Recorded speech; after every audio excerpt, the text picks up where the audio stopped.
কোনো ব্যক্তি যদি বয়স্ক হয়ে যায় তখন ওই ব্যক্তির জন্য খেদমতগারের প্রয়োজন হয়, আছে না নাই? কত কষ্ট করে নিয়ে যাইতে হয় বাথরুমে আরেকজনের সাহায্যে যাইতে হয়, গোসল করতে গেলে আরেকজনের সাহায্যে যেতে হয়, আবার অন্যান্য খাটে শুইতে গেলেও আরেকজনের সাহায্য নিয়ে শুইতে হয়। আমি কি আপনাদের সামনে রাসূলের এমন একটা আমল শিক্ষা দিয়ে দিব যে আমলটা করলে বার্ধক্য জীবনে আপনাকে কোনোদিন কারো সাহায্য নিতে হবে না?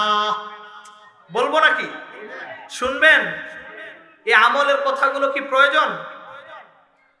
আল্লাহর রাসূল বলেন, কেউ যদি বার্ধক্য জীবনে খেদমতগারের প্রয়োজন না চাও, তোমার খাদেম না থাক, এটা তুমি চাও, তুমি নিজে নিজেই বাথরুম যেতে পারো এমনটা চাও, সুস্থতার সুন্দর একটা জীবন চাও, তাহলে প্রতিদিন রাত্রে বেলা পড়বা সুবহানাল্লাহ 33 বার, আলহামদুলিল্লাহ 33 বার, আল্লাহু আকবার 34 বার।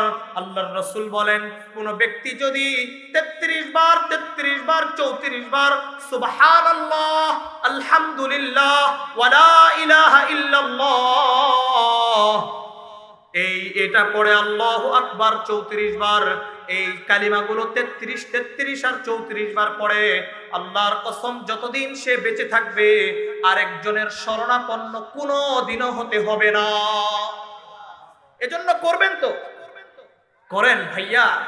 সত্যি কথা কি জানেন, আমার জান, আমার কলিজার টুকরারা আপনারা, সত্যি কথা আপনাদেরকে আজকে বলবো, আপনি যদি আপনার ইবাদত দিয়ে আপনার জীবনকে না সাজান, আল্লাহর কসম আল্লাহর কসম আল্লাহর কসম, ওই অন্ধকার কবরে আপনাকে কেউ বিন্দু মাত্র সাহায্যে আসবে না।